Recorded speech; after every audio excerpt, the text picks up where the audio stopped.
يلا بينا مع مطبخ فاطمة. النهاردة هنعمل صنفين، هنعمل مكرونة بالبشاميل وكمان معاها كفتة الحاتي. هنبتدي الأول بالمكرونة بالبشاميل، وأتحداكم أحلى وأطعم وأجمل مكرونة بالبشاميل لو عملتوها بطريقتي، طريقة مطبخ فاطمة. يلا بينا بسرعة نشوف الطريقة.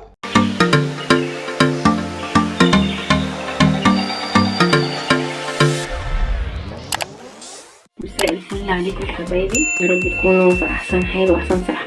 النهارده معاكم ومع مطبخ فاطمه هنتكلم عن ايه؟ عن صينيه المكرونه البشاميل.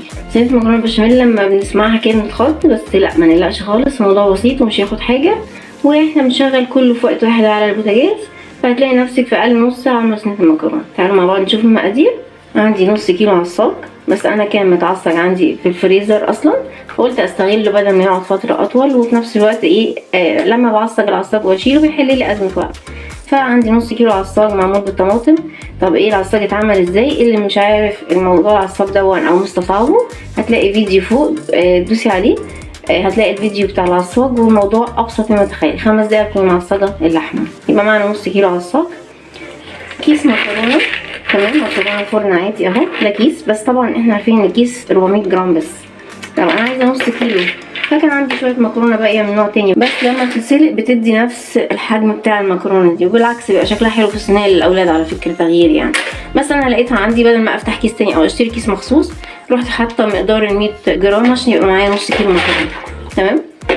نص كيلو لبن، سواء لبن حليب او لبن من المحل عادي اهو، نص كيلو لبن، و4 معالق دقيق كبار، 3 بيضات، معلقتين سمنة بلدي كبيرة، نص كوباية زيت، وجبنة موتزاريلا، معلقتين ملح كبار، معلقة فلفل اسود كبيرة، ومكعب مرقة خضروات. لو انا عندي شوربة طبعا بحط الشوربة بدل المرقة، بس انا ما عنديش شوربة، الدنيا مش هتقف، وكده كده انا عندي الدنيا دسمة لوحدها في سمنة وبيض ولبن، فبحط مكعب خضروات على اللبن، ولو هضيف سنة مية زي ما نشوف احنا شغالين. طيب ايه الزحمه دي كلها؟ الزحمه دي كلها نص كيلو مكرونه، نص كيلو عصاج، كل الزحمه دي هتخلص في قلبه واحده في ايه؟ في حله البشاميل، واحلى بشاميل هيطلع واسهل بشاميل هيطلع. ويلا نشوف مع بعض. حطينا الميه عشان نسلق المكرونه، تمام. هنحط سيكه ملح زي ما احنا عارفين في ميه السليق، هنحط سيكه زيت برضو علشان المكرونه متمسكش في بعض كده، تمام، عشوائي كده. وهنغطي الحله بعد ما حطينا سيكه الملح وسيكه الزيت. لما تبدا تغلي الميه هنحط مكرونه تتسلق. طب مش هنضيع وقت، تعالوا بقى نشتغل في البشاميل دلوقتي عشان نكسب وقت، عشان نلاقي كل حاجه اشتغلت وخلصت في وقت واحد. دلوقتي يلا بينا. لازم طبعا الطاسه او الحله اللي عندي او ايا كان الوعاء اللي عندي يبقى غويط شويه ويكون ناشف مفيهوش ميه، تمام كده. حطيت السمنه بتاعتي البلدي. ليه بحط الزيت مع السمنه؟ علشان ما تبقاش تقيل قوي، في نفس الوقت الدقيق بيحتاج علشان يتحمر كويس من غير ما يتحرق، بتبقى فاتحه الكريمه بتاعتي جميله، فلازم احط الزيت. ممكن احط كله سمنه بس هتبقى تقيله زياده، يعني خلي بالنا في لسه لبن وفي بيض، انا مستنيه بس كده عليها عشان تتقدح سيكه، تمام. اول ما تتقدح هقوم نازله بالدقيق على طول فيها.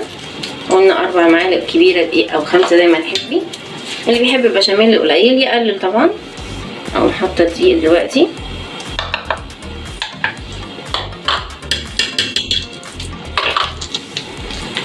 اشتغل بقى المضرب السحري بتاعي، يجي دوره. يلا اول ما بحطه بيبقى شويه مش باين، بقى القوام تسخن، افضل اقلب كده اقلب. اهم حاجه انا شغاله تقليب، دي اهم حاجه، عشان ما يتحرقش ولا يشيط ولا الكلام ده، فاجي اعمله الاقي الكريمه غامقه معايا. لا، الكريمه بتاعتنا عايزين ما نعملها نبقى فخورين بيها، احلى من جاهزه 100 مره، وطبعا اكيد انضف يعني، وزي ما احنا شايفين سريعه. تمام، قربت. انا طبعا مش بعملها غامقه قوي، يعني دوبك تبدا تصفر واقوم نازله باللبن بتاعي، وهنشوف هنعمل ايه. يلا بقى هنبدا. بصوا بقى بدات تحمر معايا تصفر، ابدا. بصوا بقى وانا بحط اللبن انا بقلب على طول على طول، ونخلي بالنا اللبن لا سخن ولا ساقع، اللبن يبقى فاتر معايا، لا سخن ولا ساقع، مهمة قوي قوي الحتة دي. تمام، ما نفضش لما نلاقيه عمل كده، لان طبيعي ان هو هيكلكع سيكة واحنا شغالين عقبال ما ندوب كله. طيب انا بعد ما حطيت اللبن ولقيته كده برضو هو لسه هيحتاج تاني يبقى اخف، فهعمل ايه؟ مش هحط بقى لبن عشان ما تبقاش تقيله، هحط كوبايه ميه معايا، برضو ميه فتره مش ساقعه ولا سخنه. في ناس ممكن تحط شوربه زي ما قلنا، بس انا بستثقل موضوع الشوربه ده، فبحط مكعب خضروات مع مج ميه. تمام، تعالوا نقلب ونشوف احنا كده اهو. بصوا القوام بقى عامل ازاي. تمام، هنحط مكعب مرق خضروات. تمام كده، نقلبه كويس فيها عشان بتدي نكهه جميله، واخف من ان انا احط شوربه بعد ما حطيت اللبن والسمنه والبيض. يعني لما احط المكونات كلها مع الشوربه يبقى تقيل قوي. اللي عايز شوربه طبعا يحط زي ما هو. عندي كمان الموتزاريلا زي ما قلنا شويه كده. انا بعمل ايه بقى؟ بحط شويه كده اهو جواها، والباقي بخليه ارشرشه على الوش مع بضايه عشان تبقى الشده واللون الذهبي الجميل. بصوا الجمال ده كده. ولسه كمان ايه، ما حطيتش البيض جواها ولا حطيت لسه ملح ولا فلفل. شايفين القوام؟ شايفين عامل ازاي؟ ايه رايكم بقى؟ مش قادره اقول لكم كمان الريحه عامله ايه. كده هي خلاص تمام معايا زي الفل. مش هطفي عليها دلوقتي وابعدها عن النار عشان استنى تهدى خالص واكسر عليها بيضتين. انا طلعت 3 بيضات في المقادير، بيضتين هنكسرهم جواها ونحيقهم، والتالتة بتبقى على الوش. تعالوا بقى نستنى ننقلها ما تبرد خالص. الميه غلت بتاعت المكرونه بتاعت السلق، هنسقط فيها المكرونه دلوقتي. يلا بينا. كده بدات ايه، بصوا بتغلي الميه اهي. تمام زي الفل. هنبدا عندي المكرونه زي ما قلنا اهو، هنحطهم بقى على بعض. انا كنت فاصلاهم بس عشان اوريكم انه ايه مفيش اي مشكله نحط نوعين. هنحطهم بالراحه.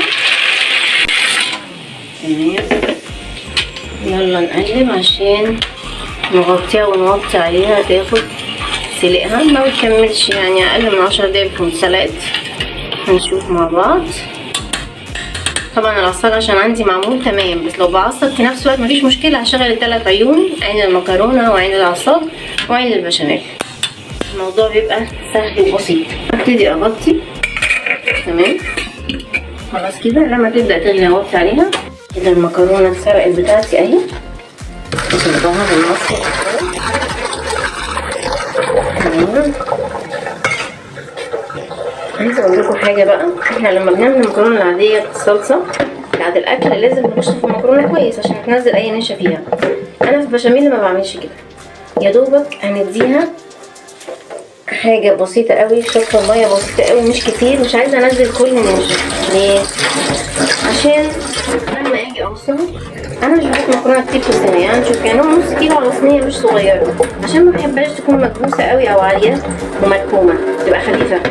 بس في نفس الوقت عايزاها لما اجي اوصلها تبقى ماسكه بعضها، ما تبقاش مفرطه من بعض. لو انا شطفتها كويس النشا كله هينزل، فتبقى مكرونه كل واحده انقسم الثانيه. لا مش بحب كده. تعالوا نشوف كمان واحنا بنرص هتفهموا قصدي اكتر. احنا كده المكرونه خلاص اتسلقت عندنا، البشاميل بردت. يلا نحط لها البيض عشان نبدا نرصه. والف هنا وشفا. يلا نشوف. كده اهي البشاميل بردت مش هنلاقي فيه دخان طالع. تمام زي الفل. عشان لما اجي اكسر البيض ما يعملش بياض زي ما قلنا ويكلكع يبقى مش حلو. هنكسر البيضتين بتوعنا اللي احنا عايزينهم على البشاميل. والتالتة قلنا هنعمل فيها ايه؟ هنخليها على وش الصينيه لما نرصها عشان تحمر الصينيه. انا بس بحاول ان انا افتح الصفاره دي ودي عشان لما اوزع ملح وفلفل يبقى سهل ايه يتقلب. اقوم واخده الملح والفلفل بتوعي احطهم برضو. تمام. نقلب كده بالراحه الاول عشان ما نقلبش الدنيا. كده كده كده بالراحه. عند بس ما وزعنا البيض كويس نقوم ايه مدينا تقريبا تمام. بس انتوا واخدين بالكم القوام عامل ازاي؟ يعني شايفين الجمال عامل ازاي؟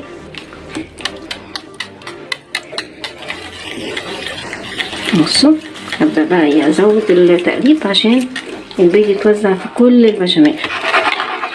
طبعا انا ببقى قصدي احط ملح وفلفل بزياده نخلي بالنا لو دوقنا البشاميل نخليه حادق سن عن الطبيعي، عشان عقبال ما بيتحط مع المكرونه البيضاء وبقيه الحاجات يا دوبك بيبقى مكرونه حقيقه كويس. لكن لو خليت البشاميل حياء ويا دوبك هتلاقي المكرونه عدت كده. انا عندي المكرونه اتسلقت وعندي العصاج معمول والبشاميل جاهزه انها تتحط. هجيب الاول قبل ما احط في الصينيه هجيب بوله فاضيه افضي المكرونه بتاعتي. تمام. بعد كده اقوم حاطه معلقه عصاج على المكرونه، معلقه كبيره من نص كيلو. اللي هيتبقى هيبقى كويس نحط في النص. وهاخد معلقه بشاميل برضو كبيره. ليه بقى؟ عشان بتفرق لما لا تتقلب في بعضها، ما تبقاش المكرونه في النص بيضه او مفككه من بعض. طبعا البشاميل بتحطيها بالطلب، يعني اللي عايز كتير اللي عايز قليل زي ما تحب. نقلب في بعض كل ده الخليط ده كله مع بعضه قبل ما نرص الصينيه. بصوا المكرونه اصلا بتتاكل كده من غير ما حتى تدخل الفرن. نقلب كويس قوي. شايفين؟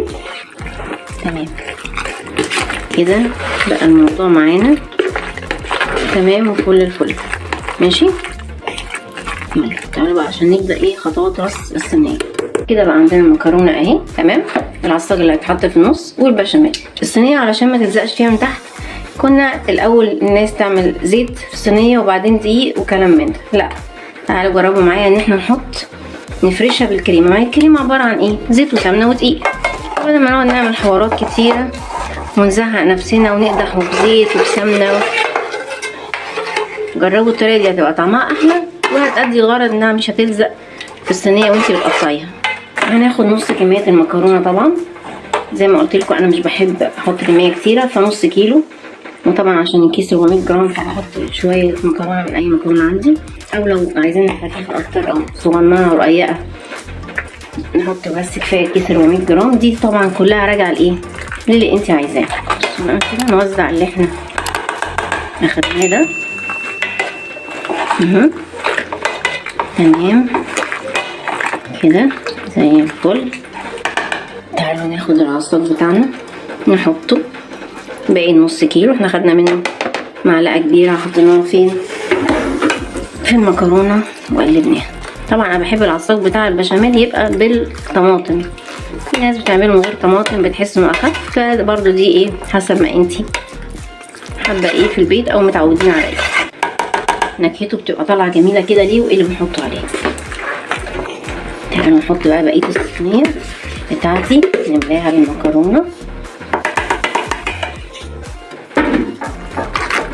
شايفين الجمال؟ مش عاليه عشان يبقى في مساحه للكريمه، احنا عندنا كريمه محترمه يعني.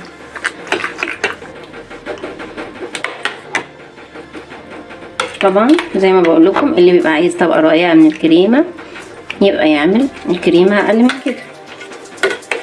احنا عشان بنحب البشاميل الكريمه بتاعتها او البشاميل بتاعها يبقى كتير، فايه بنعمل حساب ده واحنا شغالين. بصوا بقى الجمال من قبل ما حتى تحط لها البيضه اللي على الوش دي ولا جبنه موتزاريلا وهي شكلها روعه. بصوا الجمال، بصوا الصينيه بقت عامله ازاي. تمام. ولسه بقى الاجمل كمان لما نحط البيضايه. انا كسرتها وحطيت سنه ملح وفلفل لان انا الحقيقه الكريمه البشاميل كويس. ودي جبنه الموتزاريلا اللي عندي بقيتها اهي. لما احط البيض هقدر اوزعها. طبعا مش لازم يعني تبقى متوزعه بالتساوي، لاني اصلا ما ننساش ان البشاميل حاطين له اصلا جواه موتزاريلا. نحط البيضايه بتاعتي وتعالوا نوزع ونشوف. شايفين شكلها عامل ازاي؟ بصي بعد ما البيضه بتتحط طبعا بتلاقي ايه من فوق كمان الموضوع بقى احلى بكتير. نوزعها بالراحه. نخلي بالنا من حاجه مهمه، ان المكرونه ما ينفعش تبقى عاليه، يعني لازم يبقى في مسافه بين طرف الصينيه والمكرونه، ما تبقاش واصله للاخر، لان هي لما بتدخل الفرن بتعلى تاني، عشان ما تنقطش على الفرن والبهدله دي وتعمل ريحه زي الشياط. زي ما احنا شايفين كده اهي بقى ده منظرها اهو. تمام. طبعا الحتت البيضه دي اللي هي موتزاريلا هتسيح ده كله في قلب بعضه. وتعالوا ندخلها الفرن واقل من ساعه وهنشوف الجمال هيبقى طالع عامل ازاي، وبألف هنا وشفا. زي ما انتم شايفين اهو يا حبايبي المكرونه طلعت اهي الف هنا وشفا. شايفين طبعا ازاي جميلة.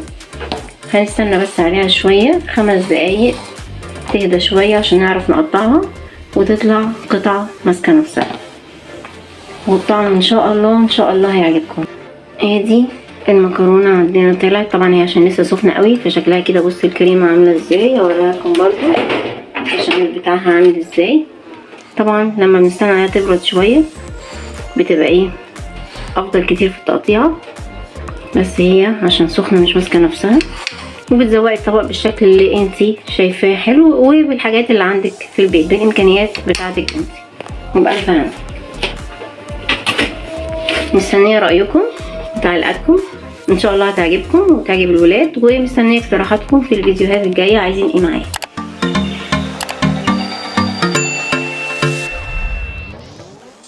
ودلوقتي يلا بينا على طريقة كفتة الحاتي.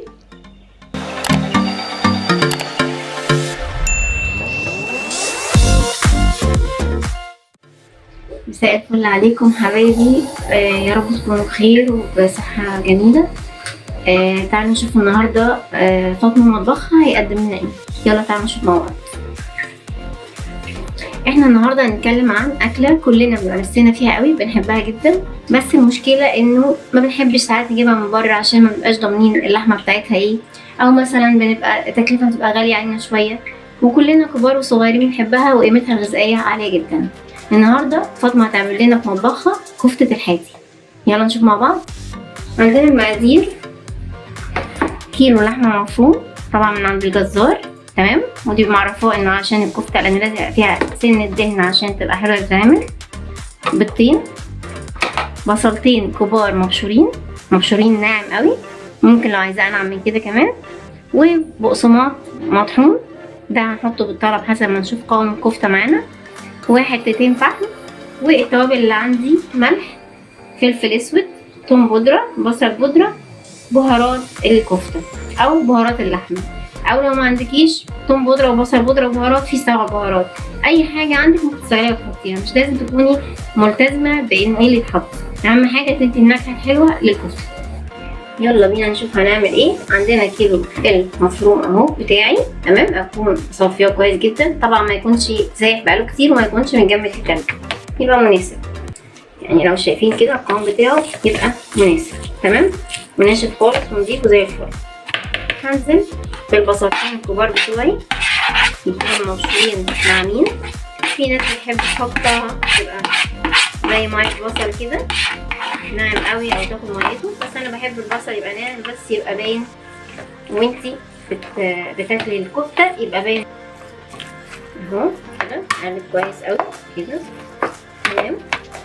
خلي بالك البصله انا عشان كنت مقطعاها حاطه عليها سنه فلفل صغير مع وش، عشان بس انا لما بقطع البصله بحب احط على وشها سنه فلفل صغير، لكن لسه ما حطيتش الحقيقه بتاعي. بعد كده هنزل بالبيض بتاعي، البيضتين اللي انا قلت عليهم في الاول، نقلب كويس برضو كده كله، تمام.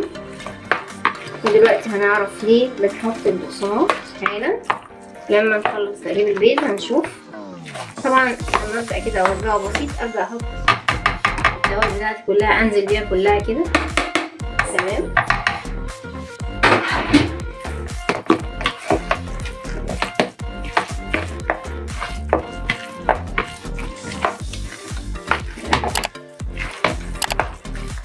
كده ريحتها بقت جميلة، التوابل بدأت تبان فيها اهو، كده وهي كمان نية.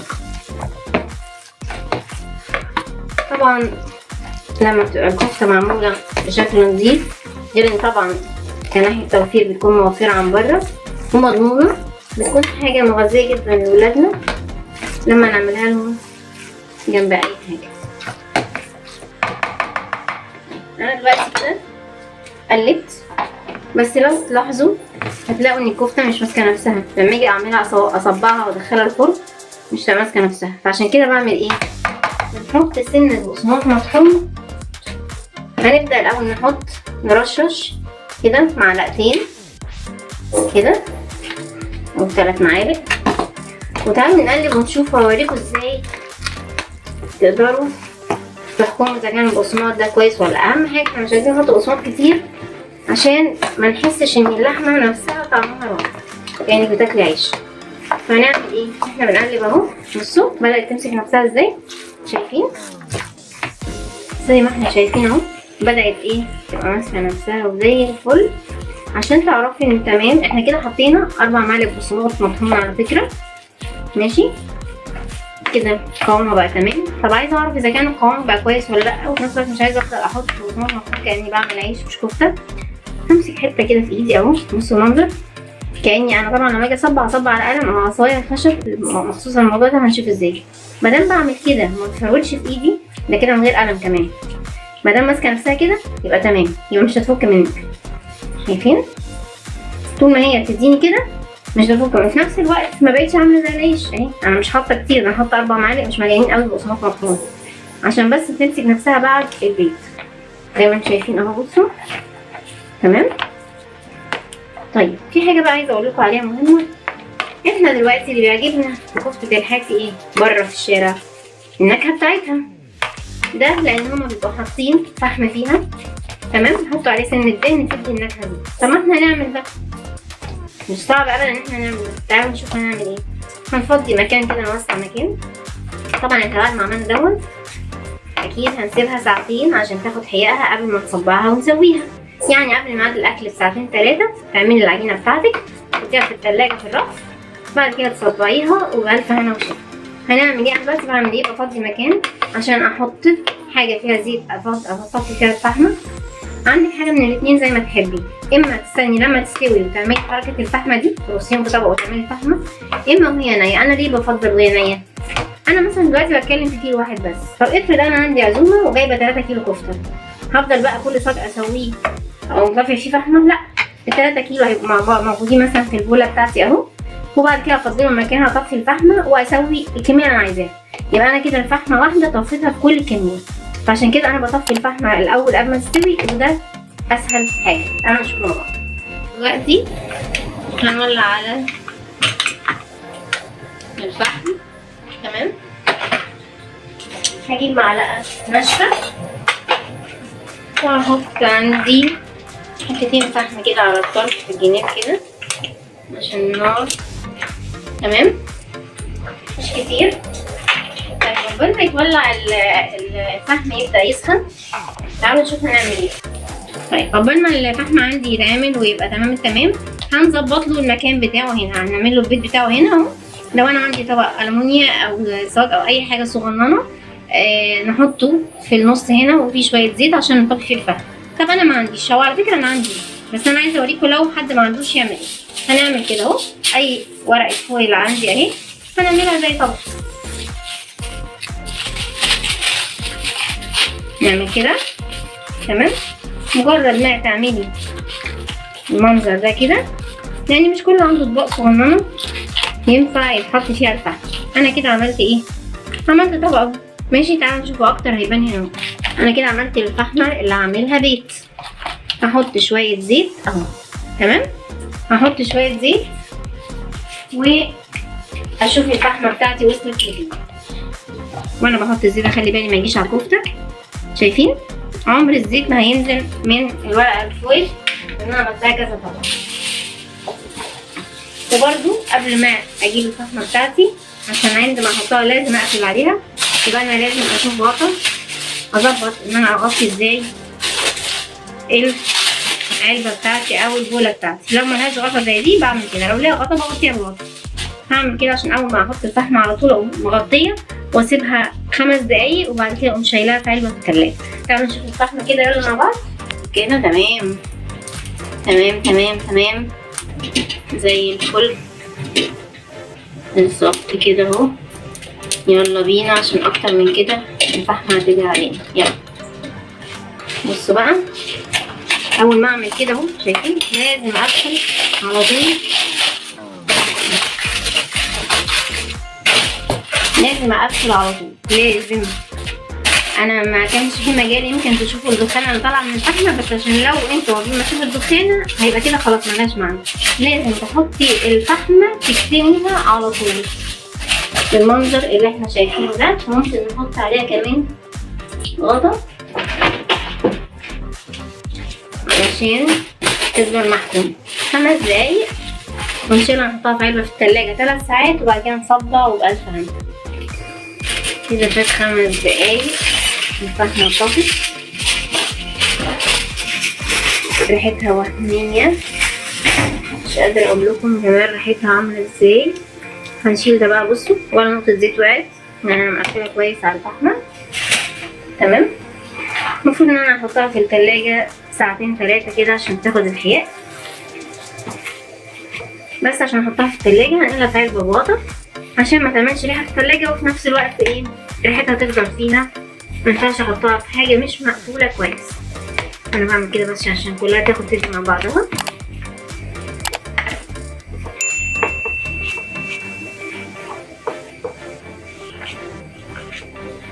مش قادرة اقول لكم ريحتها تحفة ازاي. انت كده وهي لسه نية كمان.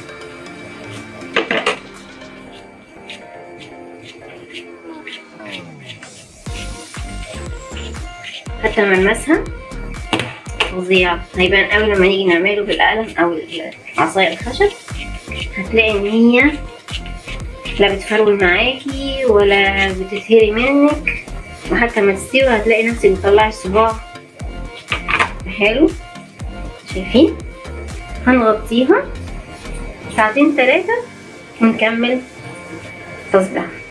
نغطيها، واهم حاجة نقفل كويس عليها عشان الخطوة دي من اهم الخطوات، عشان تفضل ريحتها زي ما احنا قلنا ايه، تفضل ريحتها فيه. كده احنا فات 3 ساعات، حطيناها في التلاجة 3 ساعات. ريحتها تجنن وهي نية حتى. تمام. كده خدت الحاء كله مع بعض اهو. عشان اصبعها بس افضيها في بولة اوسع ليا عشان اعرف ان انا اتعامل واتحكم فيها. تمام.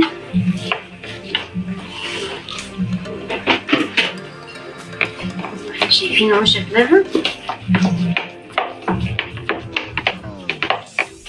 كمان ريحة البهارات والتوابل فيها ايه، اخدت وقفت مع اللحمة نفسها، مع البصل، مع الثومة. مش قادرة اوصف لكم ريحتها عاملة ازاي. ريحتها تجنن. دلوقتي هجيب الصينية بتاعتي. الصينية بتاعتي اهي. طبعا قدحتها، حطيت فيها سمنة عشان الكفتة ما تلزقش. مش محتاجة احط في الجناب، حطيت في الارضية بتاعتها بس سمنة كويس بعد ما قدحتها. تمام. وهنبدأ نصبع.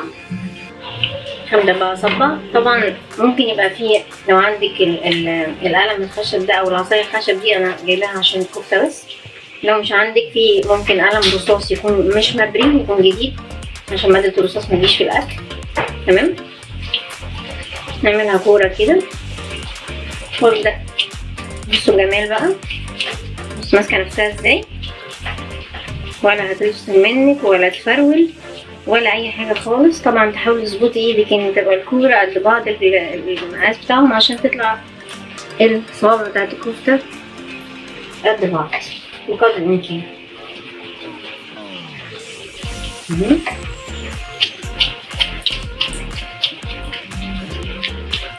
هتلاقيها حتى وانتي شغالة الموضوع معاكي سهل، مش محتاج اي مجهود. يعني هي بصي مرفوفة خالص وزي الفل، ولا تعب ولا اي حاجة، ولا بقى كفتة بره يبقى مش ضامنين اللحمة، ولا مثلا عايزين ناكل كفتة بس الامكانيات مش سامحة ان احنا نجيب اكل جاهز النهاردة.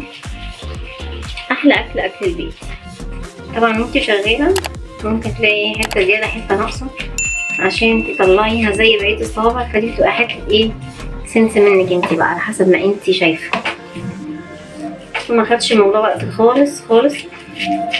وانتي مرة تانية هتلاقي ان ايدك ميزان، يعني بتسحبي القطعة هتلاقيها هي دوك على قد زي بقية الصوابع.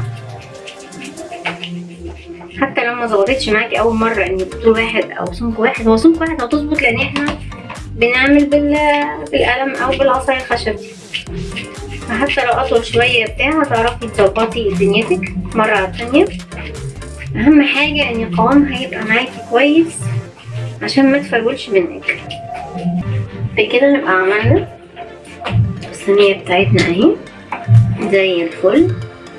تمام، هندخلها دلوقتي الفرن ونتابعها. هنسيبها تلت ساعة كده وهنفتح واقول لكم نعمل ايه لما نفتح، عشان اوريكم. بس هنقلبها تقريبا كده وهقول لكم ليه. كده تمام. بقى عندنا حتة لحمة كده صغننة، تعمل صباع صغنن كده على قده. تمام، صورة مش هنرمي حاجة. كده بقت عندنا الصينية اهي زي الفل. ألف هنا وشفا عليكم. هنحطها دلوقتي في الفرن تلت ساعة وهنطلعها عشان هنقلبها الناحية التانية وهقول لكم ليه لما نطلعها ونشوف. يلا بينا يلا بينا. طبعا وانا شغالة كده من 10 دقايق شغلت الفرن على 180 عشان تدفى بحيث تاخد الحرارة وادخل على طول الكفتة بتاعتي. يلا دي طلعناها من الفرن. بس مش ده الشكل النهائي بتاعي. زي ما قلت لكم لما نطلعها هنقلبها ليه؟ عشان هي من هنا فاتحه شويه ومن تحت بدات تحمر. كل اللي هعمله ان انا هعملها كده عشان تبقى برضو من ناحيتين سواها كويس من غير ما تتحروق كده، عشان تبقى كلها سواها حلو. بصوا من تحت فاتحه ازاي. لو انا فضلت سايباها كده هلاقيها من تحت لسه بيضة ومن فوق تبدأ تحمر وتغمق. انما لما اعملها كده وادخلها 5 دقايق بالظبط واطلعها هتفرجوا على الجمال بتاعتها بعد ما تطلع بعد 5 دقايق بالظبط. هندخلها تاني 5 دقايق ونطلعها. يلا كده اهو بعد 5 دقايق اهو كلها بقت متحمرة، بقى لونها جميل وريحتها اجمل زي ما احنا شايفين اهو. شايفين المنظر، ريحتها تحفة كأنك لسه راجعة من عند الحاتي بالظبط. كيلو كفتة ما حصلش. يلا هنرش دلوقتي احلى طبق كفتة حاتي. طبعا البقدونس بيساعد على فكرة على الهضم بتاع الكفتة، غير انه بيديها نكهة حلوة قوي، غير طبعا انه كشكل بيبقى شكل جميل للتقديم. تمام نبص.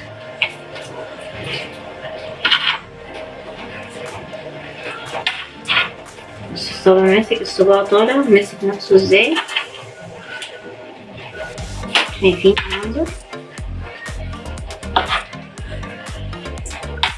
ريحتها تحفة.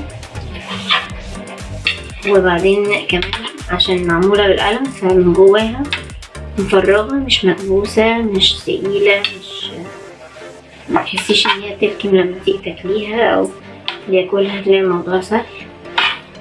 الريحة حاجة مش قادرة اوصف لكم، جمال مش قادرة اوصف لكم.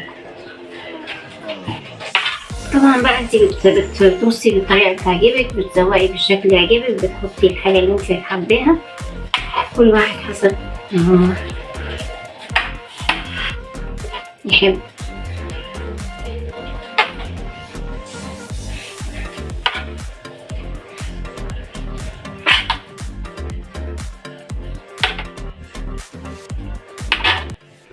بالنسبة للولاد طبعا هتبقى حاجة جميلة مغذية، واتحداكي ان انت لو قدمتيها للولاد من غير ما يشوفوا ان انت اللي عملتيها ان هما يفتكروا ان هي جايه من بره. جربي كده وهما في المدرسه او في اي حته بره واعمليها وقدميها لهم. اتحداكي لو هما حسوا ان هي معموله في البيت. التاتش بتاعنا برضه